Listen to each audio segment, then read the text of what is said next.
ብሎ አልተጻፈም። ያልጻፈ ነገር ደግሞ አናነብም። ተጽፏል። ምናነብበት ቆይ በቃ መሀል ላይ አትገቢኛ። አልተጻፈም። አይገባሽም። የኛ መጽሐፍ እኮ ነው እንዴ? የመጽሐፍቱ ባለቤት እኮ ነኝ እኮ አንቺ አይደለም። ካልገባኝ ለምን ተሰብከኛለህ? እንዲገባኝ እኮ ነው የምትሰብከኝ።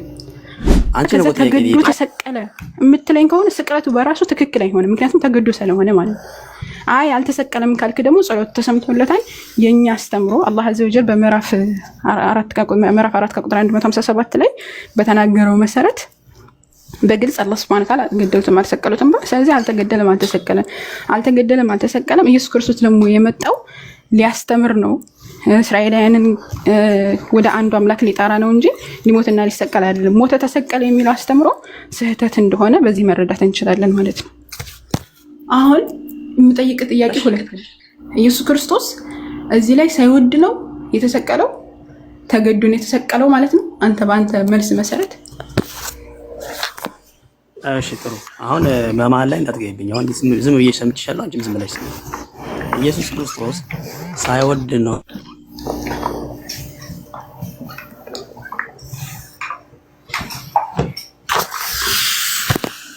ተቆርጠሃል አይደል? ነው ከኔ ነው እንዴ?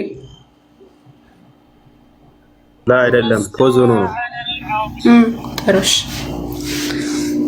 ሁሴን አለ እንዴ?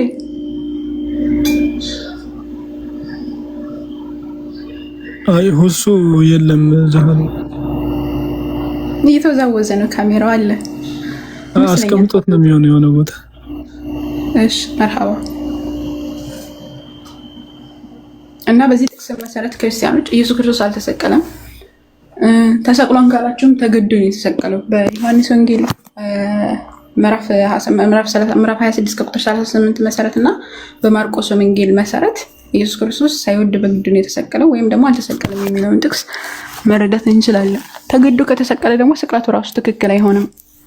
እናንተ ደግሞ ወዶ ነው ያኔ ሲጀምር ወዶ ነው የሚል አስተምሮ ነው ያላችሁ። ወዶ ዓለሙን እንዲወዷል እና የሚል አስተምሮ ነው ያላችሁ። ኢየሱስ ክርስቶስ ሳይወድ ተሰቀለ፣ ወዶ ተሰቀለ፣ እርስ በርስ የሚጋጭ ነገር ነው። ኢየሱስ ክርስቶስ ወዶ አልተሰቀለም የሚለውን ይይዛል። እሺ ቀጥል።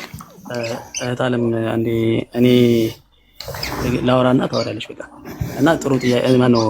ስለዚህ ኢየሱስ ክርስቶስ አሁን ጥያቄሽ ምንድነው? ኢየሱስ ክርስቶስ ወዶ ነው የተሰቀለው ወይስ ሳይወድ ነው በግድ ነው የተሰቀለው ነው ጥያቄ። በዚህ በማርቆስ ላይ ባለው መሰረት ማለት ነው።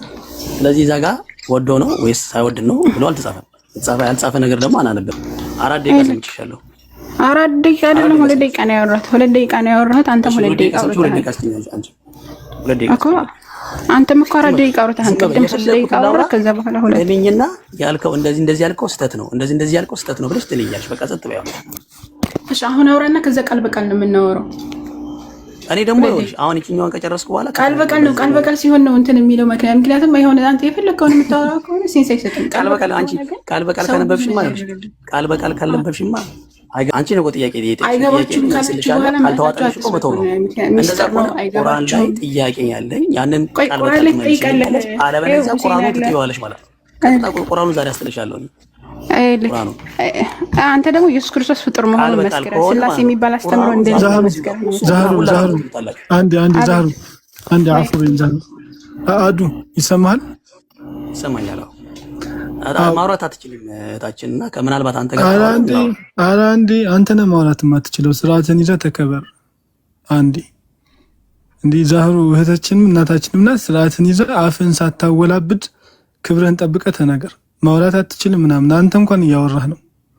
አሁን ስርዓትና ክብር እኔ ያው በስነ ስርዓት ነው ያወራሁት እኮ። በቃ ይኸው ስማ፣ ይኸው የነገርኩህ ነው። ስርዓትን ጠብቀህ እላፊ ቃል ሳትናገር ተከብረህ ማውራት የምትችል ከሆነ አውራ። ከዛ በዘለለ ግን አሁን እንደ ሞክ ለማድረግ እንደምትሞክረው ምናምን አንቺ ማውራት አትችይም፣ እንደዚህ ነሽ፣ ቁርአን እንደዚህ ነው ምናምን እያልክ ለመላላጥ እንዳትሞክር እያልኩ አሁን ስርዓትን ይዘህ ለምን እኔ እኮ ምንም እኮ ለመሳደብ ምናምን እንኳን አይደለም እኮ ቃል በቃል ካለችኝ ቃል በቃል መጽሐፍ ስማ አዱን ቃል በቃል አለች። ሰው ቃል በቃል ማውራት የምትችል ከሆነ ቃል በቃል ታወራትና አንተ ደግሞ ቁርአን ላይ ቃል በቃል ጥያቄ ካለ ትጠይቃለህ። ከዛ በዘለለ ግን እላፊ ቃል አትናገር እያልኩ ነው። የማይመች ከሆነ መውረድ ትችላለህ። አፍን ግን እንዳትከፍት። እላፊ ቃል ምን ተናገርኩ? እላፊ ቃል እኮ አልተናገርኩም። ምን ተናገርኩኝ? እላፊ ቃል አይ ማውራት አትችይም ስትል አንተ ነህ ማውራት የማትችለው እያልኩ ነው። ማውራት አትችይም ማለት መሀል ላይ ኢንተራፕት እያደረገችኝ ስለሆነ ማውራት አንችልም ነው። መሀል ላይ ትገባብኛለች። አንድ ሰከንድ ሳላወራ ታወራብኛለች።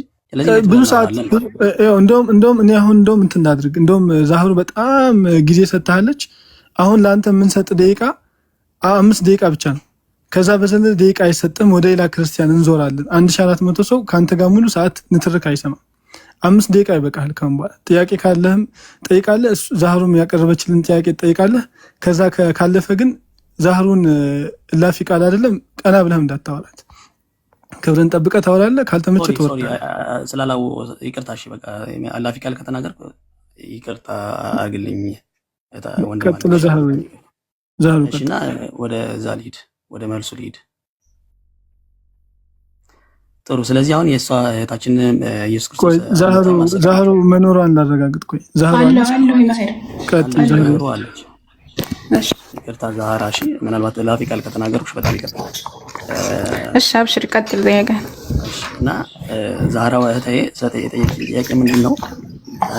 በቁርአን ላይ አንስታ አልሰቀሉትም አልገደሉትም የሚለውን ቃል አንስታ እንዳልተሰቀለ ማስረጃ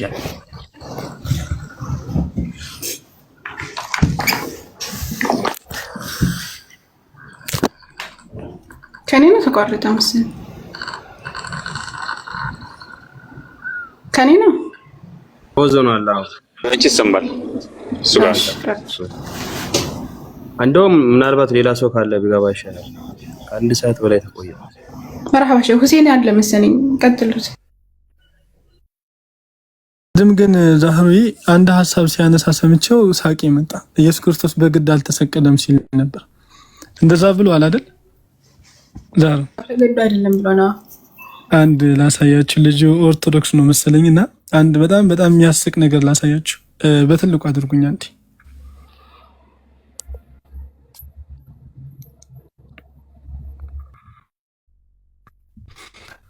ውዳሴ ዘሰውኒ ልብ ብላችሁ ሁላችሁም 1400 ሰዎች ውዳሴ ዘሰውኒ እንደዚህ ይላል።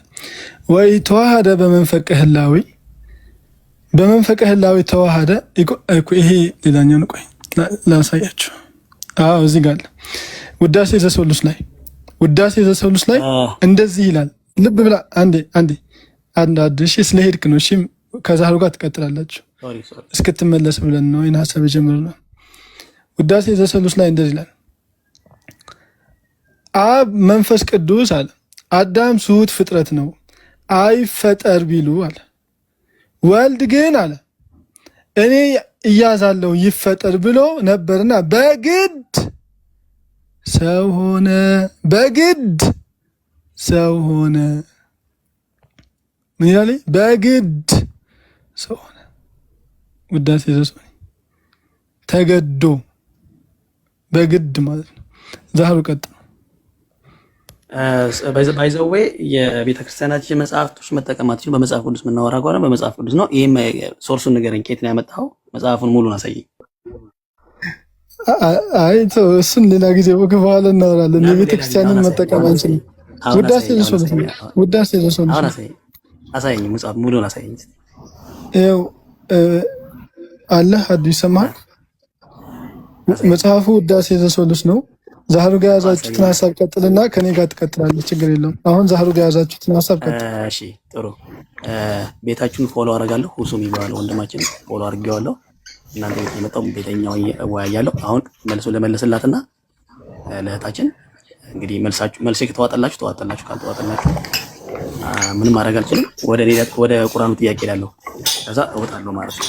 ስለዚህ እሷ የመጣችልን ማስረጃ የማርቆስ ወንጌል ምዕራፍ 15 ቁጥር 35 ላይ ነውና ያ ነፍሴ እስከ ሞት ድረስ እጅግ አዘነች። የትኛው ነፍሱ ምንም ያው የሰው ነፍስ ልክ እንደ ሰው ነፍስ ያለው ነፍሱ አምላክነቱ ጋር ምንም ጥያቄ የለባችሁም። እናመሰግናለን። ስለዚህ በዚህ ቆዩ። ትጉም አላችሁ እሱ ነገራችሁ። ወደፊትም ልፍ ብሎ በመድረው እኮ ይቻለስ ቢሆን ሰዓቲቱ እስከ እንድታልፍ ጸለየና ይላል። ጸለየው ሲጀምር ጸሎት የሚያቀርበው የሰውኛ ስጋዊ ማንነት ነው ጸሎት የሚያቀርበው። ስለዚህ ፍርሃቱ ምንድነው? በስጋነቱ ያው ልክ እንደ ሰው ልጅ ፍርሃት አለ፣ የስጋ ፍርሃት አለ። ስለዚህ ከኔ ይቺ ጽዋ ከኔ ወሰድ፣ ነገር ግን አንተ የምትወደው እንጂ እኔ የምወደውን አይሆን አለ። ይሄ ጸሎትን ማስተማር ነው። ለሰው ልጆች ጸሎትን ማስተማር ኢየሱስ ክርስቶስ አንደኛው ለምድር የመጣበት ዋናው ምክንያት ለሰው ልጆች የእግዚአብሔርን ቃል ማስተማር ነው፣ የእግዚአብሔርን ማንነት መግለጥ ነው። ስለዚህ እሱም እግዚአብሔር ስለሆነ ማለት ነው። ምክንያቱም ዮሐንስ 1:1 ላይ ቃል እግዚአብሔር ነበረ ይላል። ስለዚህ በዚህ መሰረት ይሄ ቆይ መሀል ላይ ሰው እንዳይገባብኝ፣ በዚህ መሰረት 5 ደቂቃ ይሰጠኝ። በዚህ መሰረት እዚህ ጋር አልተሰቀለም የሚል ሽታውም የለም። ሽታ እንኳን የለም ሽታ። ስለዚህ ላለመሰቀሉ ማስረጃ ሲባል ይሄ መጣ። ይሄ ማለት አለመሰቀሉን ይገልጻል ተብሎ ቢወራ እኔ እንጃ ትልቅ ሰው ጭንቅላት ያለው ሰው ይሄንን ማገናዘብና መመርመር አያቅተውም ብዬ አስባለሁ። ቃሉ ደግሞ በግርድፉ ሐሳብን ጨርሳ 5 ደቂቃ ሞላ።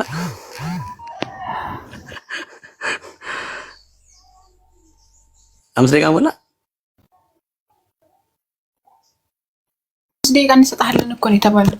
የኔ ጥያቄ የነበረው እናንተ እየመለስክ ያለው ቆይ፣ አንተ የኔ ጥያቄ የነበረው እናንተ እየመለስክ የነበረው ቆይ እንዴ፣ አረ ቆይ እንዴ።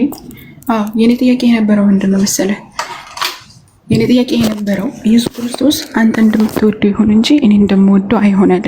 ስለዚህ ኢየሱስ ክርስቶስ እንደሚወደው ሳይሆን አብ እንደሚወደው ከሆነ ኢየሱስ ክርስቶስ ተገዶ ነው የተሰቀለው የሚል ጥያቄ ነው የጠየቅኩህ እንጂ ስለ ኢየሱስ አምላክነት አልጠየቅኩም።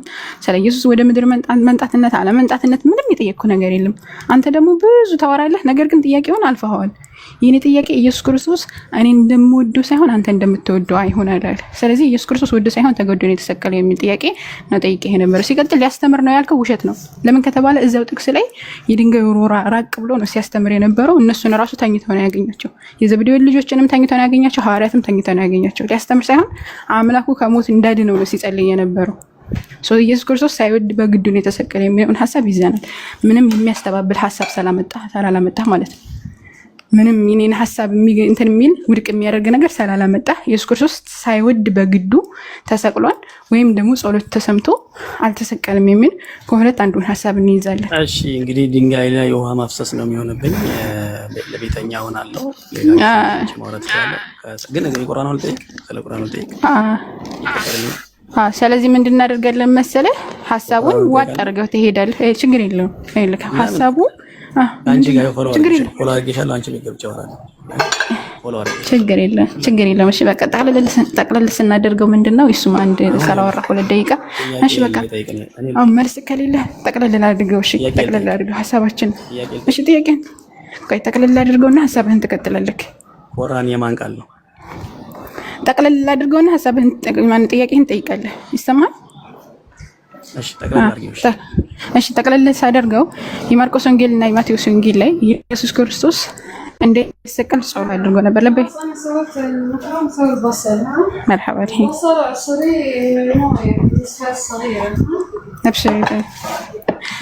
እና ምንድነው ዋና ሐሳባችን ምንድነው? ኢየሱስ ክርስቶስ እንዳልተሰቀለ ባይብል ላይ ማስረጃ አለ ወይ የሚል ነበር አምጥተን የነበረው። ከዛ የመጀመሪያው ወገናችን በቃ ሐሳቡ ገብቶትኝ ትክክል እንዳልሆነ ገብቶ ተመልሶ ሄዷል። ይሄ ደግሞ አይ ሐሳባችሁ ትክክል አይደለም የኔ ለማስተካከል እሞክራለሁ ብሎ ገባ።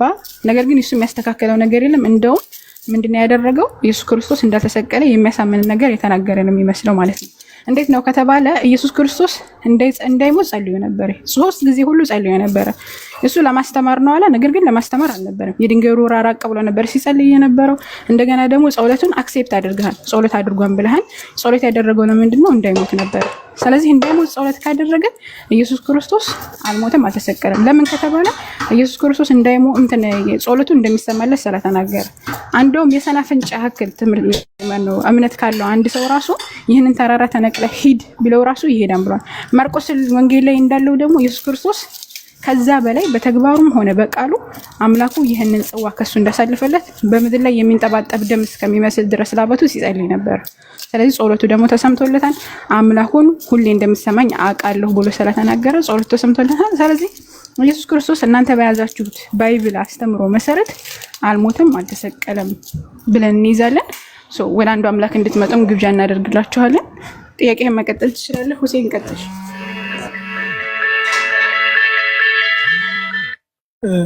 ዛህሪ ከዛ በፊት ግን አንድ ሺህ በእናንተ መሀል ጣልቃ ልገባ አይደለም። እንትን ምን ነበረ? ቆይ አንዴ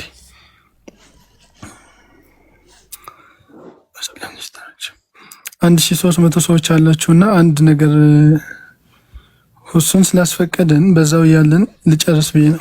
ኦኬ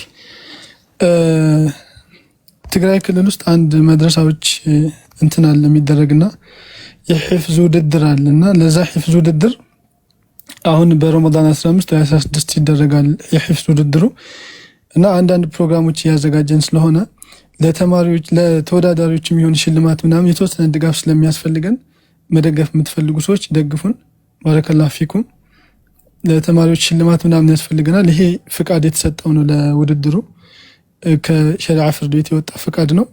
ሰው የሚያስፈልጉን አንዳንድ ነገሮች አሉ እነዚህ የወጡ ማለት ነው። ይህም በሸሪዓ ፍርድ ቤት የጸደቀ ነው። ለነዚህ ለተማሪዎች ሽልማትና አንዳንድ ነገር አግዙን። ባረከላሁ ፊኩም። ይሄን ለማለት ነው። ቀጥሉ። ሹክራን። ሁሴን ተመልሰህ ነው? እሺ ሁሴን ከተመለሰ ሁሴን ጋር ትቀጥላለህ። እንዲህ ስራ ላይ ስለሆንኩ ማለት ነው። ከሌለ ግን እንቀጥላለን። ሁሱ እየተኛ ነው ዛሬ مسحت فيها حق مطبخ مسح فيها مسح فيها ليه حق المعجنات لا واحد ثاني في هنا كلها حق المعجنات هذا اللي يتمسح فيه عشان هذا وسخ صار لا وسخ خذي واحدة وغسل الثانية طيب ዛሬ በቃ ከኔ ጋር ቀጥል፣ ችግር የለም። ጥያቄህን አቅርብ። እንትና ጥያቄ እሺ፣ አንተ ላንተ አቅርብልሽ ወንድሜ። ምናልባት ሰምክ ማሂር ይመስለኛል። ማሂር ወንድሜ፣ ቁርአን የማን ቃል ነው? የአላህ። የማን ቃል ነው? የአላህ። ማስረጃ ከቁርአን። እሺ ችግር የለም። አንዴ ጠብቅ። ከላሙላህ ይለዋል እኮ የአላህ ቃል ይለዋል ራሱ። ከአጋሪዎች ጥገኝነት ቢጠይቁ የአላህን ቃል እንዲሰማ አስጠጋቸው ይላል። እኔ ጥያቄን ሰምተኸኝ? ሰምቻለሁ። ቁርአን የአላህ ቃል ነው ያልከኝ አምላካችን አላህ በቁርአን ላይ ሲናገር ከአጋሪዎች ቃል ነው ብሏል እኮ እየነገርኩህ እኮ። እሺ ንገረኝ አንዴ። ከአጋሪዎች ጥገኝነትን ቢጠይቁ የአላህን ቃል እንዲሰማ አስጠጋቸው ይላል። የአላህን ቃል እንዲሰሙ ሲል አምላካችን አላህ ቁርአን ራሱ የአላህን ቃል እንዲሰማ አስጠጉያል። አይ እኔ የጠየቁት ጥያቄ ወንድሜ ራሱ አላህ ማለት ነው። አላህ ራሱ ይሄንን እያለ ያለው ማን ነው? የአላህን ቃል እንዲሰማ ነው የሚል አሳየኝ እኮ። የአላህን ቃል እንዲሰማ አስጠጓቸው እያለ ያለው ማን ነው? አላህ ለምን የአላህን ቃል ይላል? የራሱን ቃል ለምን የአላህ ቃል የኔ ቃል ነው እንጂ ማለት ነው። እሱ ሌላ የሊንጉስቲካል አፕሮች እንትን ነው። የሁለተኛ መደብና ሶስተኛ መደብ የሚባለው አፕሮች አለ። እሱ ችግር የለውም እያልኩ ያለሁት ቃል በቃሉ ስናየው እንዲሁ አሁን ቅድም ቃል በቃል የሚባል ነገር ተወርጧል አይደል እኛ መጽሐፍ ቅዱስ ላይ። ስለዚህ አሁን ችግር የለውም። እሺ አንደኛ መደብ እና ሁለተኛ መደብ የሚባለውን የአነጋገር ዘይቤ ንገረኝ ቃል በቃል። ቆይ አይ مايرو سورة البقرة لا ذلك الكتاب لا ريب فيه هدى للمتقين سورة البقرة لا مراف ولا سورة لا مال ምናልባት አንድ ቦታ ላይ የሆነ ወንድማችን እንደዚህ አይነት መልስ ሰጥቶኝ ነበር። እሱን አይደለም ያው ጥርጥር የለውም ይላል አላህም እንግዲህ ጥርጥር የለውም ብሎ ይናገራል አላህ። አሁን ጥያቄ ምንድን ነበር? የመጀመሪያ የጠየቁት ጥያቄ ነው ምንድን ነበር? የቁርአን የኔ ቃል ነው የሚል ካለ አሳየኝ። ቁርአን ላይ እኮ የስመዑነ ከላም አላህ አለ። የስመዑነ ከላም የአላህን ቃል እንዲሰማ አስጠጓቸው እያለ ያለ ማን ነው? እኔ እንጃ አላውቅም ማን እንደሆነ። አላህ ሲናገር አሰማኝ እኮ ራሱ አላህ አምላካችን አላህ ከአጋሪዎች ጥገኝነት የሚጠይቅ አላህ መሆኑን ሲያሳየኝ። ቁርአን የማን ቃል ነው ብለን ነው የምናመኘው? እኔ ምን አውቀው እየጠየቁ ነው። ቁርአን የማላህ ቃል መሆኑን ራሱ አላህ ሲናገር አሳየኝ ነው ያልኩት እኮ እየነገርኩ ነው። ኢና አንዘልናሁ ቁርአን አረቢዩን ለዓለኩም ተዕቂሉን እኛ ቁርአንን አወረድ ነው ይላል። ቁርአንን ራሱ አምላካችን አላህ እንዳወረደ በሱረቱል ዩሱፍ ይናገራል። ከዛ በኋላ እዚህ ጋር ቁርአን ላይ ያለው ተናጋሪውም አወረድ ነው አይደለም እኮ ነው የኔ ቃል ነው። ኧረ አንዴ አዱን ምን ሆነህ ነው? ታውካል መሰለኝ። ረጋ ብለህ አዳምጥ። ቁርአን እኛ ሙስሊሞች የአላህ ቃል ነው፣ ተናጋሪውም እዛ ላይ አላህ ነው እንላለን፣ ተራኪውም አላህ ነው እንላለን። ከዛ በኋላ ቁርአን ላይ የአላህን ቃል እንዲሰሙ አስጠጋቸው ሲል ይሄንን ቃል እንደዚህ አስጠጓቸው እያለ ያለው ማን ነው? ራሱ እኮ ነው። አላህ ራሱ አምላካችን አላህ ራሱ ነው ይሄንን ቃል ራሱ እየተናገረ ያለው ሰው። ቆይ ራሱ አላህ ለምንድን ነው የአላህን ቃል የሚለው? አሁን ጥሩ ጥያቄ ጠይቅ። ይሄኛው ደግሞ ሌላ ጥያቄ ነው። ይሄኛው ጥያቄ ደግሞ ምንድነው የሚባለው? ከሊንጉስቲካል አፕሮች አንፃር ከቋንቋ አንፃር አንደኛ መደብ፣ ሁለተኛ መደብ እና ሶስተኛ መደብ የሚባሉት የአነጋገር ዘይቤ ምንድናቸው ነው አይደለ? አይ እኔ እንደዚህ ነው ያልኩት። አሁን ቃል በቃል ነው የምፈልገው እኔ ቃል በቃል እኮ ነው። ይሄ ቃል በቃል ነው የአነጋገር አንደኛ መደብ። አንዴ አስነበበኝ። ምን ላስነበበው? ምን የሚል አሁን ያመጣውን ማስረጃ እኮ ምን የሚለውን ማስረጃ ነው የፈለግከው? የአላህ ቃል መሆኑን ምናምን አስረግጣችሁ ንገሯቸው ነው ምናምን ያልኩት። እየሰማኸኝ አይደለም? ገባህ? ለክርክር ስለሆንክ። ለማንኛውም አንዴ በትልቁ አድርጉኝ። አንዴ በትልቁ አድርጉኝ እስኪ። ምንም ሰምቻለሁ እኮ ግን አንተ አሁን የአላህ ቃል መሆኑን አላሳየኝም።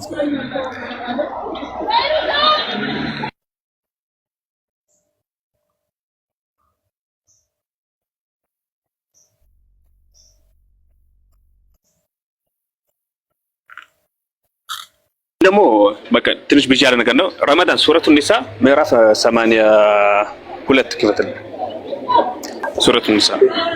ሀቢቢ ቆይ እንትኑን እኮ አላወቀውም እሱ። መጀመሪያ አሁን ብታመጣለትን ማስረጃ ካልገባው እንትን ይላል። ሶስተኛ መደብ ታውቃለህ አዱናክ? ቆይ ወንድም አለም ከእንትና ጋር እያወራሁ ነው ከማሂር ጋር። አይ ካላወቅከው ይኸውልህ የፈለገ ማስረጃ ይመጣልህ ከሆነ ቋንቋ ማታውቅ ከሆነ አሁን አማርኛ ራሱ እኮ አላወቅም አንተ አማርኛ ራሱ ሶስተኛ መደብ የሚባለውን ካላወቀው ቃል በቃል ከሱ ጋር እያወራሁ ነው። እግር በእግር እኮ አይደለም ያመጣልህ እሱ እሱ ያመጣልህ እግር በእግር አይደለም፣ ቃል በቃል ነው። ቃል በቃል ሲባል ግን ሁለተኛ መደብ፣ ሶስተኛ መደብ፣ አንደኛ መደብ የሚባል ነገር አለ። አላህ እየተናገረ ያለው በዚህ ጋር በሶስተኛ መደብ ነው። በሶስተኛ መደብ ደግሞ ኢየሱስ ራሱ ይናገራል መጽሐፍ ቅዱስ ላይ። በሶስተኛ መደብ ኢየሱስ ራሱ ይናገራል። ሶስተኛ መደብ ካላወቅ እንግዲህ እንዴት ነው ልናመጣ የምንችለው? ቆይ አይ ማሂር ቀጥል። አፉ በለኝ ሚዩት ስላደረክ ነው ያወራሁት። አይ እኔ እኮ መክፈቱ አስፈላጊ ያልሆነበት ምክንያት ምንድን ነው? በመሰረቱ ፖይንቱን ማወቅ አለበት ነው። ፖይንቱን ማወቅ አለበት። አሁን ለምሳሌ አምላካችን አላህ ይሄንን ቁርአን ላይ ሲል ለምን እኔ አላለም የሚል ሀሳብ ነው ያነሳው። እኔ ማለቱ ወይ ደግሞ ይሄ አንደኛ መደብና ሁለተኛ መደብ ሶስተኛ መደብ የሚለው ያነጋገር ዘይቤ ምንድን ነው የሚለውን ነገር መረዳት አለበት ነው። ይሄንን ሳይረዳ አሁን ለምሳሌ ሶት ቶባ ላይ ያለው ብታመጣ ሶት ዙሙር ላይ ያለው ብታመጣለት ምንም ትርጉም የለውም ነው። ሰው መጀመሪያ እኛ ቁርአን የአላህ ቃል ነው ስንል ምን ማለታችን ነው የሚለውን ነገር አንደርስታንድ ማድረግ አለበት። አዱና ካለ አለው እየጠበቁ ነው። አንድ ቃል አስነበቡኛል ትልበል በቃ ቁርአን የአላህ ቃል ነው ስንልኛ ምን ማለታችን ነው የሚለውን ነገር ልንገር። ሰው ቁርአን ላይ ያለው ነገር ካንተ ሳይሆን አረ እንዴ ተረጋጋ። ምን ሆነ ነው? ታውካል ዛሬ ቀንህ ጥሩ አልዋለም። ሰከን በል ተረጋጋ። አይ ቀኔ ሰላም ነው እግዚአብሔር ይመስገን። በቃ እሺ ችግር የለውም። እንደዛ ከሆነ አንድ በቃ አንድ የቁርአን አያ ብቻ እንከፍትልህና በዛ እንዘጋዋለን። ክርክር አያስፈልግም። ከአንድ ሰዓት በላይ ወሰድን። ረመዳን ክፈትለት፣ ምዕራፍ 39 ቁጥር 1 ክፈትለት። ረመዳን አለ ምዕራፍ 39 ቁጥር 1 ክፈትለት። አዱናክ ሚዩት አድርጋ እንዴ። እሺ 1400 ሰዎች ቪዲዮ ላይ ያለሁኝ ፖስት አድርጉ። የቅድሙ ያልኳችሁም ምን ላል እዚህ ጋር የመጽሐፍ መውረድ አሸናፊው ጥበበኛው ከሆነ አላህ ነው አለ። አለቀ። መጽሐፉ ከማን ነው አለ? አዱናክ። አሁን እዚህ ጋር የመውረዱ ጥበብ ነው እንጂ የሚለው እኮ የማን ነው የወረደው ጥበብ ከማን ነው አለ? የመውረዱ ጥበብ ማለት ወደታቸው የማን ነው? ከማን ነው የወረደው? ቆይ ወንድም ከማን ነው የወረደው? ይሄ እኮ ምንም የማያሻማ ቃል ነው። ከማን ነው የወረደው? ቆይ እኮ ልመልስልህ። አሁን ከማን ነው የወረደው? አጭር መልስ። ቆይ ልንገርህ እንዴ እኮ ከማን ነው? ያው ላንብብልህ። እኔ እኮ የእናንተን መጽሐፍ ነው ያነበብኩ ያለሁት። ከማን ነው? አዱናክ አሸናፊው ጥበበኛው መውረድ ከሆነ አላህ ነው። ከማን ነው የወረደው? መውረዱ ነው። ከማን ነው የወረደው? ሰውዬ ችግር አለብህ እንዴ? ከማን ነው የወረደው? ጥያቄ ምንድነው እኮ ከማን ነው የወረደው? ጥያቄ ምንድነው? ያ እንትን አለብህ የመታወክ ምናምን ችግር አለብህ መሰለኝ። ከማን ነው የወረደው? ጥያቄ ምንድነው? የኔ ጥያቄ ምንድነው? ቁርአን የማን ቃል ነው? ቁርአን አላህ ነው የወረደው የሚለው አምጡልኝ። በቃ አያችኋ፣ በቃ የካፊር የመጨረሻው እውቀት ይሄ ነው። ወላሂ አልዓዚም የመጨረሻው ጥግ ማለት አሁን ከአላህ ነው የወረደው ላለ ማለት እኮ ነው። ከአላህ ነው የወረደው ላለ ማለት እንዴት እንደሚሽከረከር አይታችሁታል አይደል? ከአላህ ነው የወረደው የሚለውን ነገር በቃ ማንበብ አልፈልግም፣ ምክንያቱም ተያዘ። በጣም የሚያስብ ያወረድኩ እኔ ነኝ ምናልባት ማለት ነው። እውነት ወይም ደግሞ መረጃ ሲሰጥ እንትን ማለት ጀመርክ፣ መጣመም ጀመርክ። ይሄ ምንድነው የሚያሳየው? በቃ አንተ መረጃ የሰጡኝን ብለህ ነበር አስበህ የመጣው አይደል? ሰው እንደዚህ አይደለም። ገብቷል? መማር ከፈለክ በተማማር ነው፣ በጸባይ የተማር ነው ረመዳን ነው ብለን ማለት ነው። ቅድምም ዛራን ስታወራት እንትን ሆነ አይደለም፣ እንደውም ማሄር በጸባይ ገብቶ ነው ያወራ። ላይክ አሁን ደግሞ መረጃ ጠየቅ በሰላም እየሰጠን እያለ አይደለም ብሎ ማለቱ ይሄ ሌላ ነገር አልጠፋ ነገር ነገው የሚለው ጋር ቀጥሉሽ። እሺ ሰላም አለይኩም ይሰማል? እሺ መርሐባ። አንዴ እንትን ልበለውና ልሂድበትና የጠየቀውን ቁርአን የማን ቃል ነው ጥያቄ የነበረው እና ሱረቱል እንትና ላይ ማን ነው ምዕራፍ 9 ላይ አምላካችን አላህ Subhanahu Wa Ta'ala የተናገረው የአላህን ቃል ይሰሙ ዘንድ አስጠጋው የሚለውን የቁርአን አንቀጽ ስታመጡለት አይ ቃል በቃል ነው የምፈልገው አለ። የመጣው ቃል በቃል ነው። በነገራችን ላይ ቁርአን ላይ አላህ Azza wa Jalla በአራት አይነት መንገድ ይናገራል። ያው የቁርአን ንግግርን ስለማያውቅ ነው ልጁ። ምናልባት የመጀመሪያው ንግግር ምንድነው? እኔ እያለ በመጀመሪያ መደብ ይናገራል። እኔ እያለ ለምሳሌ እኔን አምልኩኝ፣ እኔን ተገዙኝ፣ እኔን ብቻ ፍሩኝ፣ እኔን እያለ አምላካችን አላህ Subhanahu Wa Ta'ala በጣም ብዙ ቦታዎች ላይ ይናገራል። እንደዚሁም ደግሞ ያ እያለ ይናገራል። በሁለተኛ መደብ ራሱን እርሱ እያለ ይናገራል። እንደገና እርሱ የሰማያትና ምድርን ፈጠረ፣ እርሱ እንደዚህ አደረገ እያለ ይናገራል። እንደገና ደግሞ ሁ እያለ ይናገራል። እንደዚሁም በተመሳሳይ በአራት አይነት መንገድ ይናገራል እና ከዚህ አንዱ ምንድነው ከተባለ የአላህን ቃል ይሰማ ዘንድ ወይም ደግሞ ይሰሙ ዘንድ አስጠጋው ብሎ ይሰማ ዘንድ አስጠጋ። ከአጋሪዎች አንድ ጥገኝነትን ቢጠይቅህ የአላህን ቃል ይሰማ ዘንድ አስጠጋው ሲል እዚህ ላይ አላህ Subhanahu Wa Ta'ala ራሱ እየተናገረ ነው ያለው። እዚህ ላይ ቁርአን ሙሉ በሙሉ የአላህ Subhanahu Wa Ta'ala ንግግር ስለሆነ ማለት ነው። ስለዚህ እየተናገረ ያለው ቃል በቃል ነው። ቃል በቃል ማለት እሱ የመሰለው የሆነ እኔ እርሱ ምናምን የሚለውን ንግግር ለምሳሌ ኢየሱስ የሰው ልጅ እያለ ራሱን ይናገራል። በሁለተኛ መደብ ማለት የሰው ልጅ እያሉ ራሱን ሲናገር ስለራሱ ነው የሚያወራ። አሁን እዚህ ጋር የሰው ልጅ አምላክ ነው ብሎ ቢናገር በቃል በቃል ነው የተናገረው ብለን እንቀበላቸው ነበር። ምክንያቱም እኔ አምላክ ነኝ ብሎ ተናግሯን ብለን ስንጠይቅ ስለራሱ ያወራውን ንግግር ቃል በቃል አይደለም ብለን አይደለም እየተናገርን ያለው። ቅድም ደግሞ ቃል በቃል እያልኩ ስናወራ የነበረው እኔ እናንተ ቃል በቃል እናወራ ሐሳቡ ላይ ነው እንጂ ያን ንግግሩ ቃል በቃል ነው ወይስ አይደለም የሚለው ሐሳብ ላይ አልነበረም። ራሱ ቃል በቃል ምን እንደሆነ ራሱ ገና ስላልገባው ማለት ነው።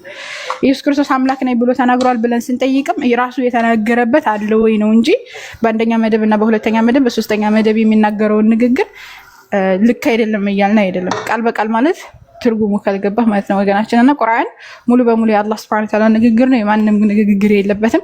እዚህ ላይም ተናጋሪው አላህ Subhanahu Wa Ta'ala ነው። ሙፈሲራኖችንም መመልከት እንችላለን። አላህ Subhanahu Wa Ta'ala ራሱ እየተናገረ እንደሆነ እዚህ ላይ ማለት ነው። ሌሎችም የቁርአን አንቀጾች በጣም ብዙ አሉ። አላህ Subhanahu Wa Ta'ala የእርሱ ቃል እንደሆነ የሚናገሩ የቁርአን አንቀጾች በጣም ብዙ አሉ። በጣም ብዙ ማለት ነው። ከነዛ መካከል አላህ Subhanahu Wa Ta'ala ቅድም የሱረቱ በቀራ አሊፍ ላም ሚም ዛሊከል ኪታቡ ላ ረይበ ፊህ የሚለው የቁርአን አንቀጽ ይህ መጽሐፍ ከአላህ ለመሆኑ ምንም ጥርጥር የለበትም የሚለው የቁርአን አንቀጽ አለ። እንደዚሁም ደግሞ አላህ ራሱ ቃል እያለ የሚናገርበት በጣም ብዙ የቁርአን አንቀጾች አሉ እና አላህ ቅድም እንግዲህ ናችሁ እንላለን። ቀጥሎሽ ወንድሞች ቅድም ያሳየኋችሁ እንትን የምትፈልጉ ይሄ ድጋፉን ምናምን ማድረግ የምትፈልጉ በውስጥ አናግሩኝ። እሺ ባረከላሁ ፊኩም። የቁርአን የሂፍዝ ውድድር ስለሆነ በውስጥ አናግሩኝ ኢንሻአላህ።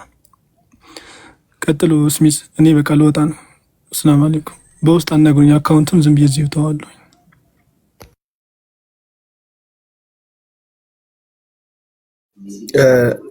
ነገው የሚለው የኤንጂኦ ክርስቲያኖ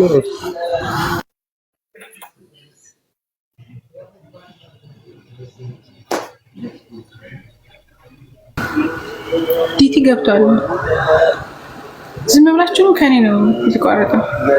እሺ የገባችሁት ዲቲ ሰላም ነው ባያናግሪው ዛሬ። ሰላም አለይኩም። ወአለይኩም ሰላም ወራህመቱላህ። አስተምሮቱን ሰምቻለሁ። የሚገርመኝ አንድ ሁለት ነገር ስላለ እስቲ እንድታስረዱ ይፈልጌ ነው። መተው እዚህ ጋር ሲከራከሩ እነሱ ሰቅለውታል። አሁን ተሰቅለውታል አልተሰቀለም ነው ክርክራችን አይደል? እነሱ ሰቅለውታል የሚሉት የእስራኤል ህዝብ ምንድነው የሚለው? ከነሱ የሚገኝ መረጃ አለ? ያንን ማወቅ ነው የምፈልገው። ሌላው ደግሞ አሁን እኛ ጋር ሲመጣ ሰሃቦቻችን ሌላም ከየት እንደመጡ ማንነታቸው ምናቸው ይታወቃል። እነሱ ጋር ሲመጣ ግን እነ ዮሐንስ ጳውሎስ ምናምን የሚባሉ ሰዎች ራሳቸው ስለራሳቸው የሚያውቁት ነገር አለ። እነማን ናቸው እነዚህ ሰዎች? እና እንደ ድርሰት የጻፉት ነገር ነው። ይሄንን ያውቃሉ ክርስቲያን ወንድሞቻችን ያውቃሉ የሚለው ነገር ሁሌ ጭንቅላቴ ላይ ይመጣልና እሱን ብታስረዱኝ ደስ ይለኛል።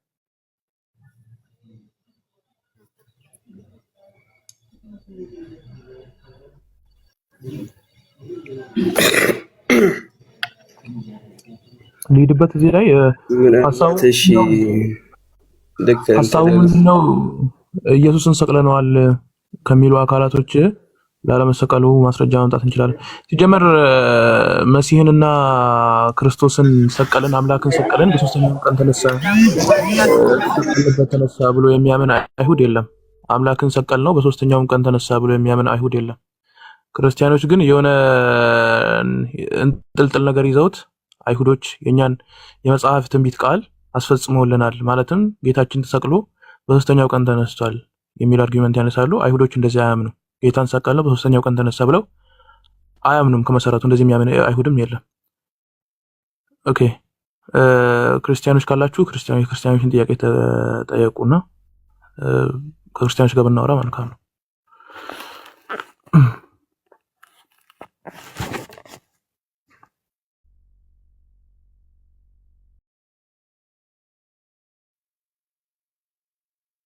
ምናልባት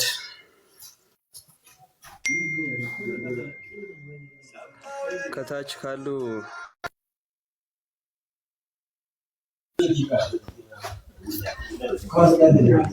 እሺ፣ ሰልፍ እንዴት ናችሁ? ሰላም ነው? ሰላም ነው። ከየት ቤት አምነ? ከየትኛው ቤተ እምነት ነው? እኔ ክርስቲያን ነኝ፣ ፕሮቴስታንት ማለት ነው። ፕሮቴስታንት። ኦኬ እሺ። ምናልባት ወንድሞች ጥያቄ ያላችሁ እንዴ? ከሌላችሁ ነው ልቀጥል።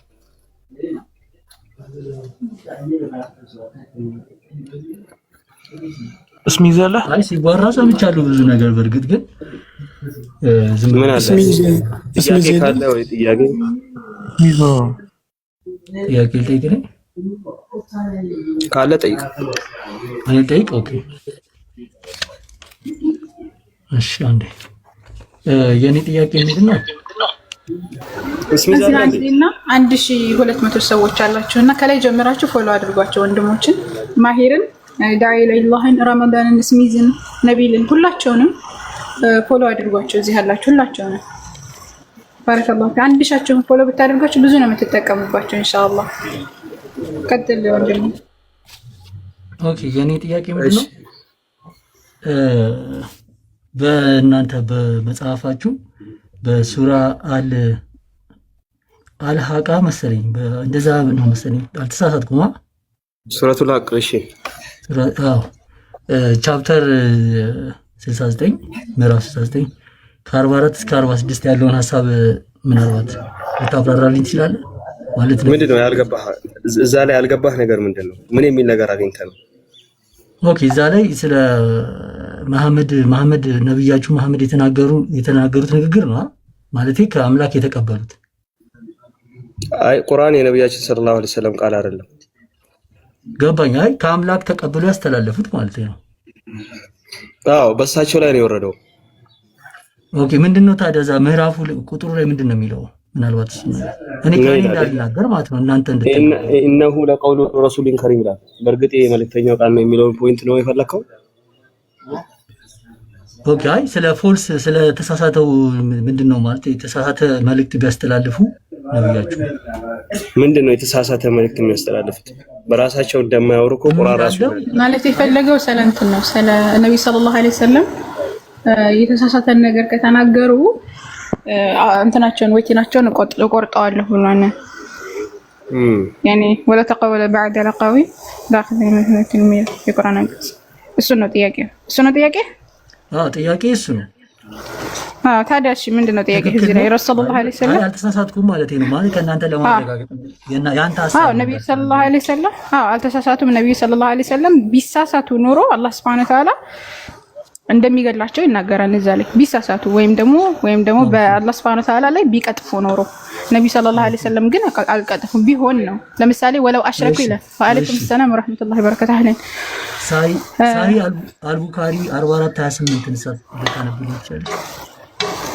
እዛ ላይ ምን ይላል ታዲያ? ነብዩ ሰለላሁ ዐለይሂ ወሰለም በመርዝ ሞቱ ይላል እዛ ላይ። አይ በመርዝ ሞቱ ሳይሆን ንግግሩ ምንድነው? እዛ ላይ የአላህ መልእክተኛ ዐለይሂ ሰላቱ ሰላም እዛ ላይ የልቤን ስር ይሰማኛል አሉ። በኸይበር የበላሁት ምግብ የልቤን ስር ይሰማኛል አሉ። ስለዚህ ልክ እሳቸው አላህ ላይ ቢቀጥፉ ይሞታል ብለው የተናገሩትን አይነት አማማጣር ላይ ሞቱ። መቼ ሞቱ? እዛ ላይ አሁን እዛ ላይ የልቤን ስር ይሰማኛል አሉ እንጂ በዛ ሞቱ የሚላለ እዛ ላይ ሞቱ የሚላለ አይ ሞቱ ሳይሆን በቃ ትክክል ነው ማለት ነው ያለው ነገር የተናገሩት ነው። መርሐባ ላ የእንትኑ ሀዛ ጠቅሶ ላይ አሁን አንተ ያመጣኸው አንቀጹ የሚለው መረመር አንቀጹ የሚለው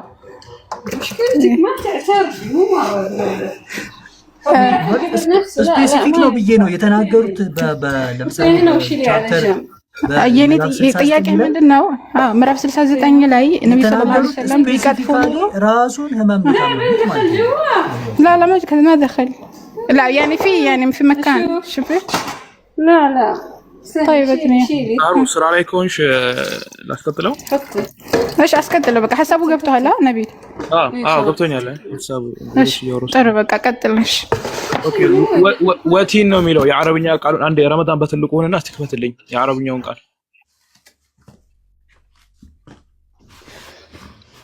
ሰላም አለይኩም ነብዩ ነው እንዴት ነው? ወአለይኩም ሰላም ወራህመቱላሂ ወበረካቱ። እስሚዘው ቀጥል አንተ እንደውም ዲና አይ ትቀጥላላችሁ። እዛው አያውን ብቻ ከፍተኸው ሌላ ቦታ ሌላ ማብራሪያ ብዙ አያስፈልግም። ረመዳን እዛው አያው ራሱ ስለ ኢምፖሲቢሊቲ ነው የሚያወራው፣ ስለ መሆን አያወራም። ሰልፍ ኢምፖሲብል እንደሆነ ነው የሚናገረው አያው ራሱ ማለት ነው። ገብቶሃል አሁን ምን እንዳልኩ? ሰልፍ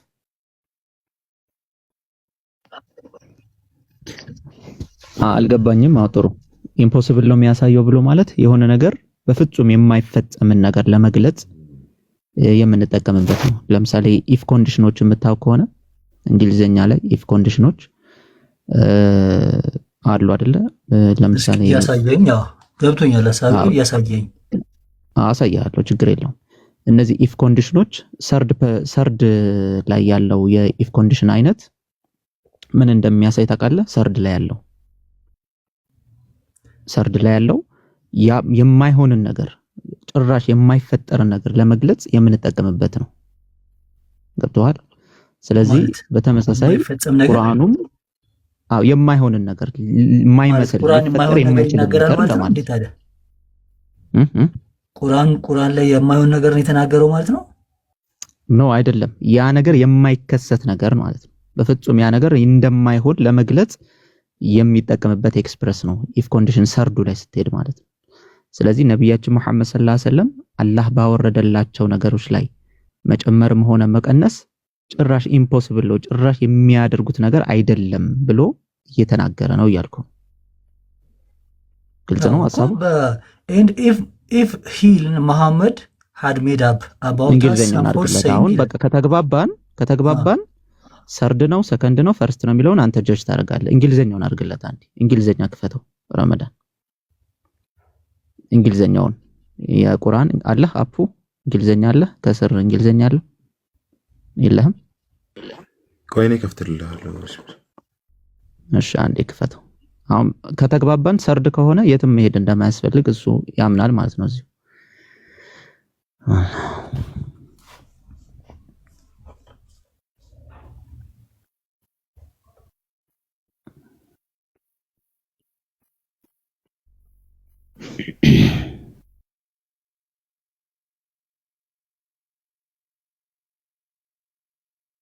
ዳውንሎድ ስላላረከው ነው ረመዳን እንግሊዘኛው ለዛ ነው።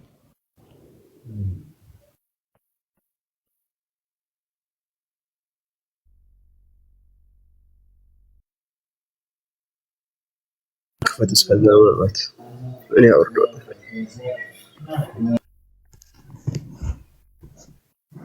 እኔ ልክፈትላችሁ እንዴ? አንድ እንግሊዘኛውን ከከፈትከው ራሱ ጀጅ ያደርጋል ከዛ በኋላ አንዴ ካጠብቀኝ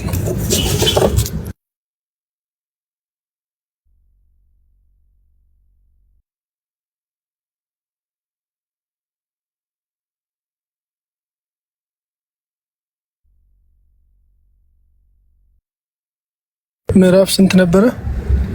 69 ነው።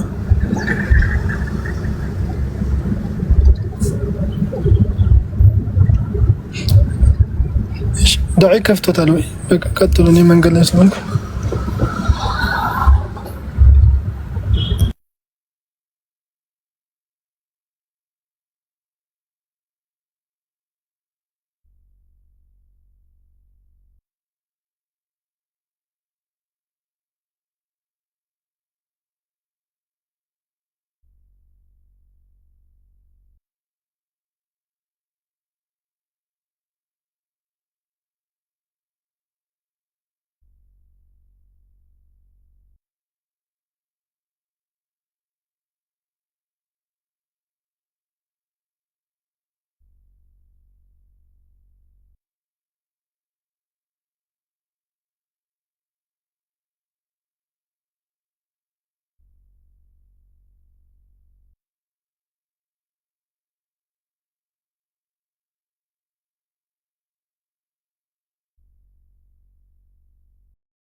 አይሰማም እንዴ?